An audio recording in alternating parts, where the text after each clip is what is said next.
warahmatullahi wabarakatuh. Perkenalkan, nama saya Muhammad Zidan dari kelas 12 IPS 3. Saya ingin mempresentasikan pemerintahan Presiden Abdurrahman Wahid.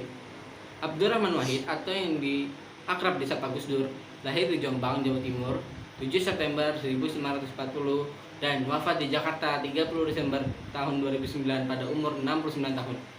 Ia adalah tokoh muslim Indonesia dan pemimpin politik yang menjadi presiden Indonesia yang keempat dari tahun 1999 hingga 2001. Ia menggantikan B.J. Habibie setelah dipilih oleh Majelis Permusyawaratan Rakyat hasil pemilu 1999. Penyelenggara pemerintahnya dibantu oleh Kabinet Persatuan Nasional. Masa kepresidenan Abdurrahman Wahid dimulai pada 20 Oktober 1999 dan berakhir pada sidang istimewa MPR pada tahun 2001. Tepat pada tanggal 23 Juli 2001, kepemimpinannya digantikan oleh Megawati Soekarno Putri setelah mandatnya dicabut oleh MPR.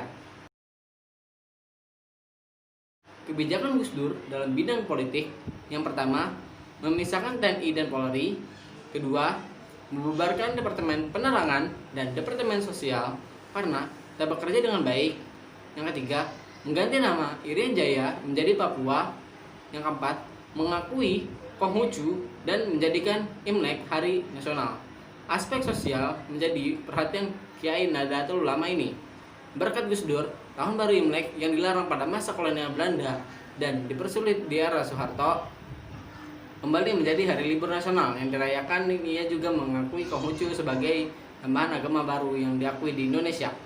Yang kelima, mencabut larangan terhadap PKI dan penyebaran Marxisme. Dan yang terakhir, menerapkan otonomi daerah. Pada masa pemerintahan Gus Dur ada beberapa prestasi. Yang pertama, harga beras menjadi stabil. Kedua, ekonomi Indonesia maju yang dari -3 hingga +7,5% kurun waktu 2 tahun.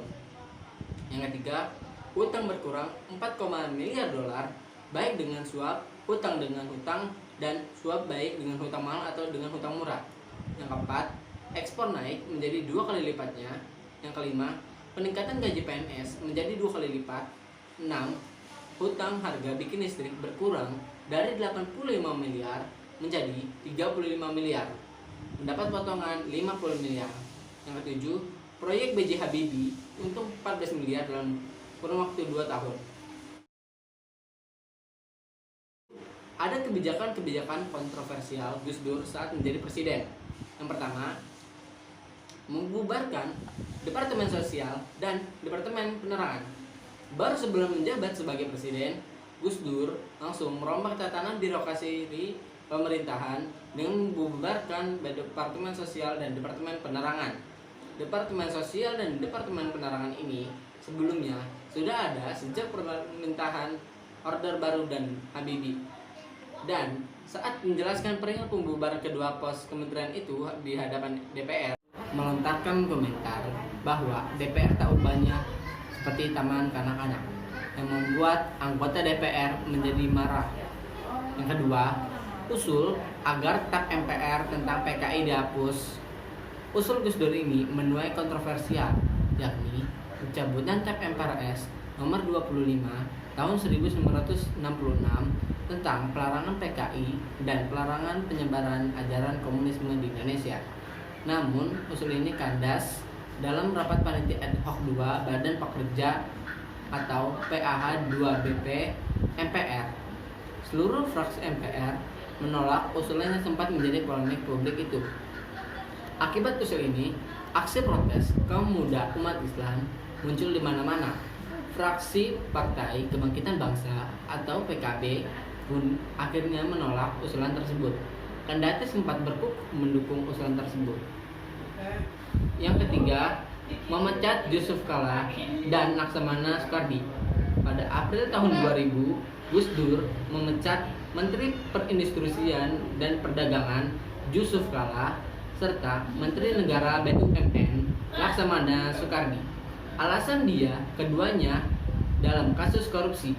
Meskipun Gus Dur tidak pernah memberikan bukti yang kuat belakangan, Hamzahas juga mengundurkan diri dengan alasan menolak kedekatan Gus Dur dengan Israel. Yang keempat, ancaman keluarkan dekret pembubaran parlemen.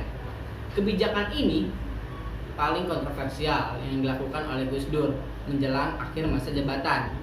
Dia mengancam dan mengeluarkan dekret pembubaran parlemen. Dekret itu berisi: yang pertama, pembubaran MPR atau DPR.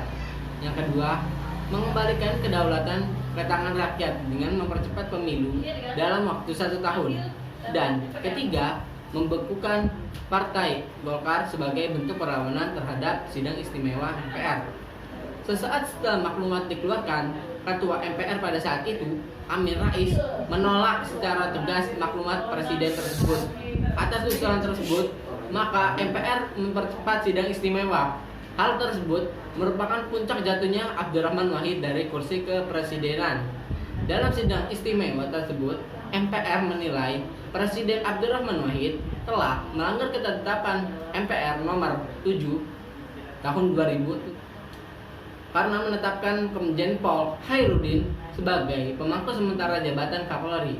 Selanjutnya, dalam sidang istimewa MPR pada tanggal 23 Juli tahun 2001, MPR memilih Megawati Soekarnoputri sebagai presiden pengganti Presiden Abdurrahman Wahid berdasarkan ketetapan MPR nomor 3 tahun 2001. Keesokan harinya, Hamzahas, Ketua Umum P3, terpilih sebagai Wakil Presiden Indonesia dengan terpilihnya Megawati Soekarnoputri sebagai presiden dan Hamzahas sebagai wakil. Maka berakhirlah kekuasaan Presiden Abdurrahman Wahid. Sekian dari saya, kurang lebihnya mohon maaf. Wassalamualaikum warahmatullahi wabarakatuh.